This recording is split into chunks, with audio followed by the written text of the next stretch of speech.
I once believed my marriage to Amanda was everything I had ever wanted. The first 3 years were filled with love, respect, and dreams of our future together.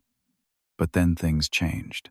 During our 5th anniversary dinner with her family, Amanda leaned close and whispered words that shattered my world. Either obey everything I say, or forget about any intimacy between us. I felt my heart drop as reality crashed down around me.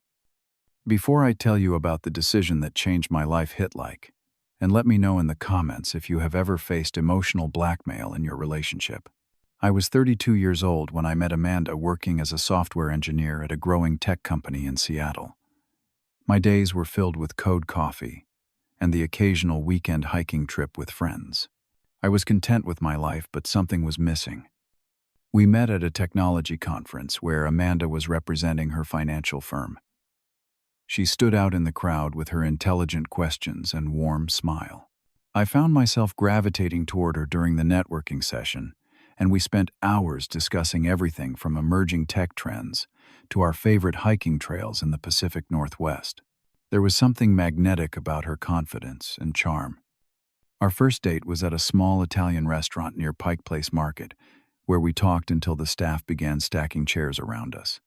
18 months of dating followed, filled with weekend getaways, meeting each other's families, and building a connection I truly believed would last forever.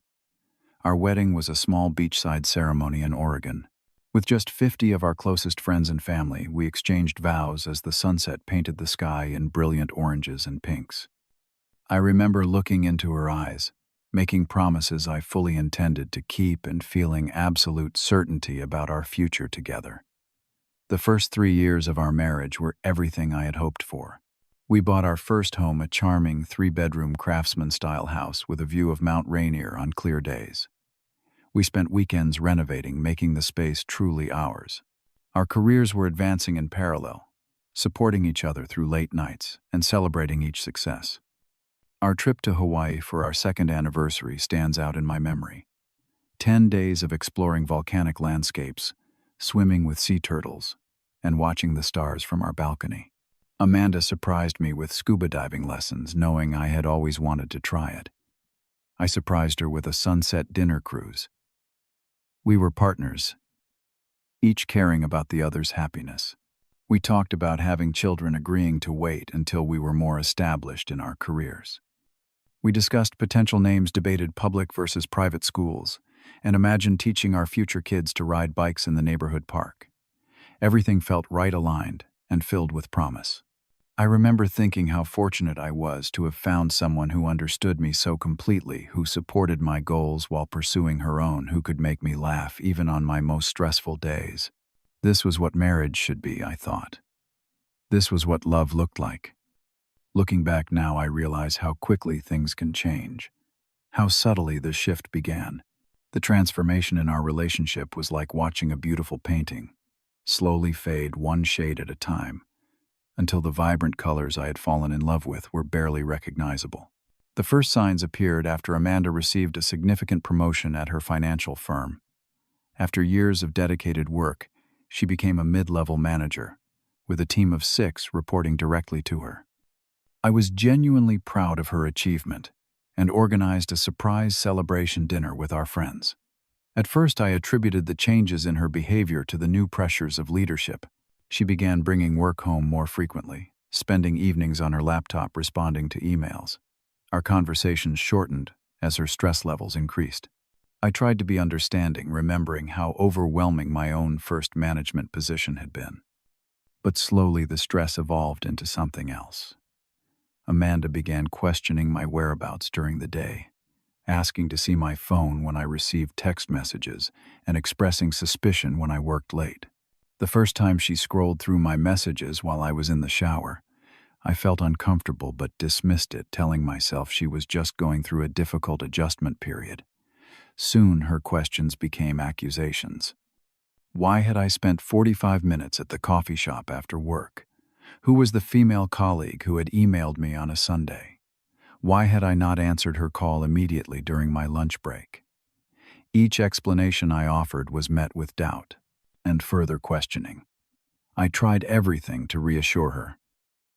I called during my breaks, shared my location, introduced her to all my colleagues, and included her in all my social plans.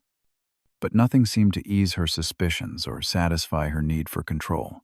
One evening, after returning from a dinner with my college roommate Mark, who was visiting Seattle for a conference, Amanda was waiting with folded arms and a cold stare. I had texted her about the dinner days earlier, but she claimed I had never asked for permission. The argument lasted well past midnight, with her voice rising to levels our neighbors surely heard. The next morning, when I reached for her in our bed, she turned away sharply. "Maybe next time you will remember to consult me before making plans," she said. It was the first time she had explicitly used physical intimacy as a bargaining chip, but it would not be the last. I felt betrayed and confused. Sex had always been an expression of love between us, not a reward or punishment. Trying to discuss this change only led to more arguments, with Amanda accusing me of only caring about physical gratification and not respecting her feelings. As weeks passed, a pattern emerged. Any perceived slight or disobedience resulted in Amanda withdrawing affection. The periods of intimacy between us grew further apart, always preceded by days of me carefully following her unspoken rules. Our bedroom, once a place of connection and joy, became a battlefield of power dynamics I never agreed to. I began walking on eggshells in my own home, second-guessing every decision and word. Would buying lunch, instead of bringing it from home, trigger her anger? Would mentioning a female colleague's name during a work story result in accusations? Would suggesting a weekend visit to my parents lead to another night of cold shoulders and separate sleeping arrangements? The confident, happy person I had been was slowly disappearing, replaced by someone anxious, uncertain, and increasingly lonely. Even when we were in the same room, I felt a growing distance between us, as though the woman I married was fading away, replaced by someone I barely recognized. The control extended beyond our intimate life and into every aspect of our daily existence. 6 months after her promotion, Amanda insisted we merge our finances into joint accounts she would oversee. She established a system requiring me to report all expenses over $100 and began questioning even smaller purchases. "Why did you spend $15 at that bookstore?" she would ask, scrutinizing our account statements. "Do you really need another programming book when there are free resources online?" When I received a modest bonus at work, Amanda immediately began planning how we would spend it without consulting me. When I suggested setting some aside for a future trip to visit my brother in Colorado, she dismissed the idea as frivolous. "Your family always wants to take advantage of our hard-earned money," she said, though my brother had never asked us for anything. Besides, I already told my parents we would help with their anniversary party. My relationships outside our marriage began suffering as well. Amanda found reasons to dislike most of my friends, calling my best friend Jack immature and irresponsible after meeting him just twice. She would create conflicts when I had plans with them, either by scheduling competing events or manufacturing emergencies that required my presence. "I thought we were having dinner with my coworkers tonight," she would say, though no such plans had been mentioned. "I already told everyone you would be there. Do you want to embarrass me?" Family gatherings became particularly difficult. Amanda would insist we spend every holiday with her family, claiming mine did not make her feel welcome. When I did manage to coordinate a visit with my parents, she would create tension throughout the trip, finding fault with everything from my mother's cooking to my father's political views. As my social circle shrank, Amanda became increasingly critical of the time I spent on personal hobbies. My weekend photography hikes, once a source of creative rejuvenation, were labeled selfish indulgences. My participation in a local coding meetup was questioned as a potential venue for inappropriate networking. "You have responsibilities at home," she would remind me. A committed husband would prioritize his marriage over personal interests. I suggested marriage counseling several times, hoping a professional could help us communicate better and restore the balance we once had. Amanda flatly refused, insisting our problems were entirely my creation. "Therapists just want to blame women for everything," she said. "If you would simply be more attentive and considerate, we would not have these issues. The constant criticism and control began affecting my mental health in significant ways. Sleep became elusive, with nights spent rehashing arguments or anticipating the next conflict. I lost weight as my appetite diminished under the constant stress.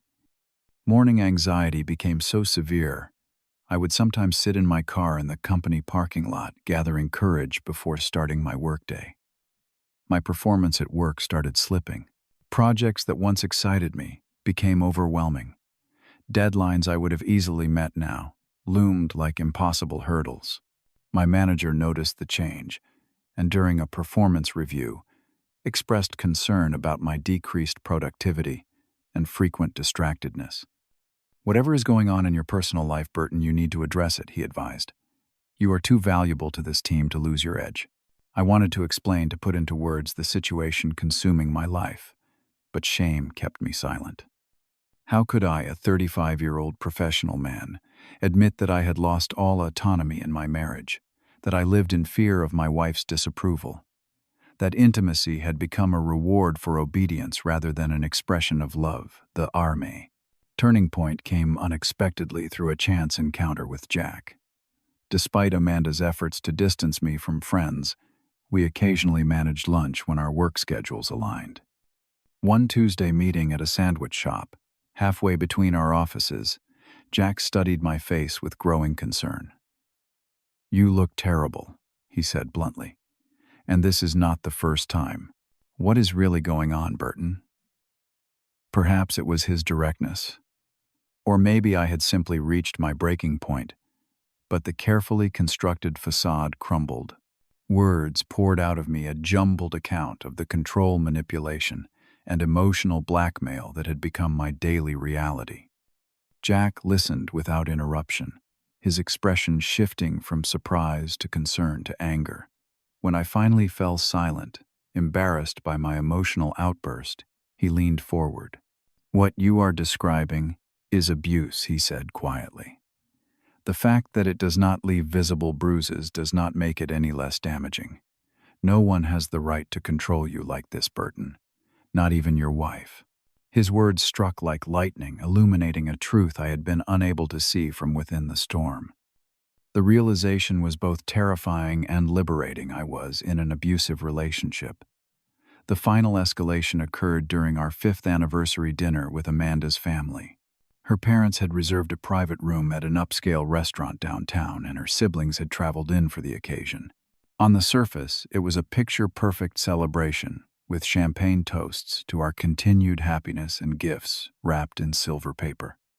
During dinner, Amanda's father began discussing recent tax legislation, expressing strong political opinions I did not share.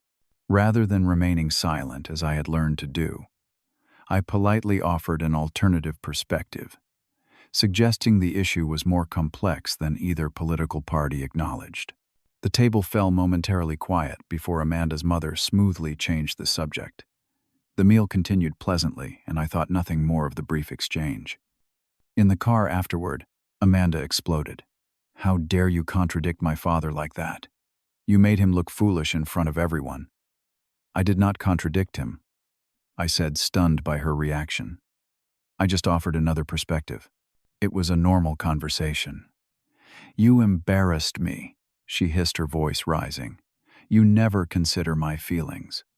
You only think about yourself." As we pulled into our driveway, she delivered the ultimatum that would change everything. "Either you obey everything I say from now on, or you can forget about any intimacy between us. Forever. Your choice." The words hung in the air between us, crystallizing the reality of our marriage with brutal clarity. In that moment, looking at the cold determination in her eyes, I realized how completely the woman I loved had disappeared, replaced by someone who saw me not as a partner but as a possession to be controlled. That night, as Amanda slept beside me, I lay awake staring at the ceiling, her ultimatum echoing in my mind. The moonlight filtering through our bedroom curtains cast strange shadows across the walls, matching the dark thoughts swirling through my consciousness. For the first time, I allowed myself to truly examine our relationship without the filter of hope or nostalgia. I mentally traced the gradual progression from partnership to control, recognizing how each small concession on my part had emboldened Amanda to demand more. Like a frog in slowly heating water, I had not noticed the rising temperature until I was nearly cooked. I thought about my parents, married 42 years and still treating each other with genuine respect and affection. My father had once told me during a heart-to-heart conversation before my wedding, "A good marriage makes both people stronger, son. If you ever find yourself becoming smaller, something is wrong." I had indeed become smaller. My world had contracted to the narrow dimensions Amanda allowed. My opinions, interests, and needs had been systematically devalued until I barely recognized myself. The Burton who had once been confident and outgoing now second-guessed every word, anticipating criticism and conflict. The question that kept circling in my mind was simple but terrifying. Did I want to live the rest of my life this way? Dawn was breaking when I finally reached my conclusion. No matter how frightening the alternative might be, I could not continue in this marriage as it existed. Something had to change, either our relationship dynamics or the relationship itself. When Amanda woke, I was already dressed, sitting at the kitchen table with 2 cups of coffee. Her expression registered surprise at seeing me still home, as I usually left early to avoid morning tension. "We need to talk," I said calmly, pushing a mug toward her. "About last night and about our marriage." She sat warily, already on the defensive. "If this is about what I said in the car," I was upset. "You should know better than to embarrass me in front of my family." "This is about more than last night," I continued, maintaining my composure despite the familiar accusation. "This is about what our relationship has become. The control, the manipulation, using intimacy as a weapon. I cannot live like this anymore, Amanda." Her expression hardened. "So you are blaming me for everything? Typical. You never take responsibility for your actions." "I am not assigning blame," I said, recognizing the deflection tactic she often employed. "I am stating facts. You control who I see, how I spend money when we can be intimate. You monitor my phone, criticize my interests, and isolate me from friends and family. This is not a partnership anymore. If you were a better husband, I would not need to do those things," she snapped, voice rising. "I am trying to make our marriage work, while you undermine me at every turn." In the past, this accusation would have sent me backpedaling, apologizing, and promising to do better. This time, I held firm. "A marriage should not require one person to surrender their identity," I said. "What you are describing is not love, Amanda. It is ownership." Her face flushed with anger. "So, now, you are the relationship expert. You know nothing about real commitment." "I know that real commitment involves respect," I replied, surprised at the steadiness in my voice. "And there is no respect in ultimatums like the one you gave me last night." "You are being ridiculous," she said, standing abruptly. "When you are ready to apologize and act like an adult, we can talk. Until then, do not expect anything from me." As she turned to leave, something crystallized within me, a clarity I had been lacking for years. The words came without planning, simple and final. "If that is how you see marriage, Amanda, you can keep it forever." "I deserve better." She froze, turning slowly, with disbelief written across her features. "What did you say?" "I said I am done," I replied, standing to meet her gaze. "I will not live under your control anymore. The ultimatum you gave me last night, I choose option 3, freedom." The shock on her face quickly morphed to fury. "You cannot just walk away. Where will you go? What will you do? You need me."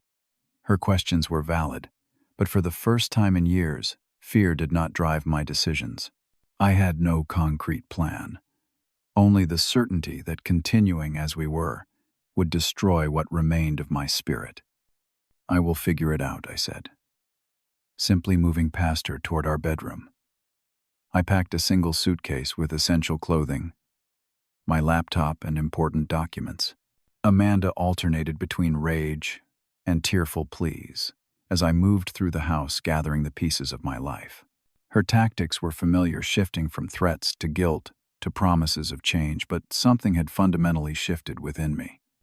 The words that once would have swayed me now fell empty on ears, finally willing to hear the truth. Before leaving, I placed my house key and wedding ring on the kitchen counter. "I will contact you about arrangements for the rest of my things," I said, my voice catching despite my resolve. 5 years of marriage ending with such simple actions, such final words. "You will regret this," Amanda said, her voice cold again, calculation replacing emotion. "You have nothing without me." "I have myself," I answered, stepping through the door without looking back. "And right now, that is enough." I called Jack from my car, parked 2 blocks away, my hands shaking so badly I could barely hold the phone. "I left" were the only words I managed before emotion overwhelmed me. "Come over," he said without hesitation. "The guest room is yours, as long as you need it." Those first weeks were a blur of practical concerns and emotional storms. I took a week of personal leave from work, explaining to my sympathetic manager that I was going through a separation. I consulted a divorce attorney who listened to my account of the marriage with a knowing expression. "What you have described is emotional and psychological abuse," she confirmed, echoing Jack's assessment. "We will need to be prepared for a potentially difficult divorce process. Controlling partners rarely let go easily." She was right. When served with divorce papers, Amanda launched a campaign to bring me back under control. She contacted my colleagues with stories of my supposed mental instability. She called my parents, claiming I was having an affair. She even showed up at Jack's apartment one night, creating a scene so disruptive the neighbors called police.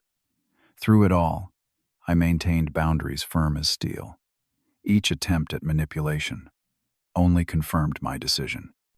The attorney helped me secure a temporary restraining order after particularly aggressive harassment, a step I never imagined would be necessary, but which brought immense relief.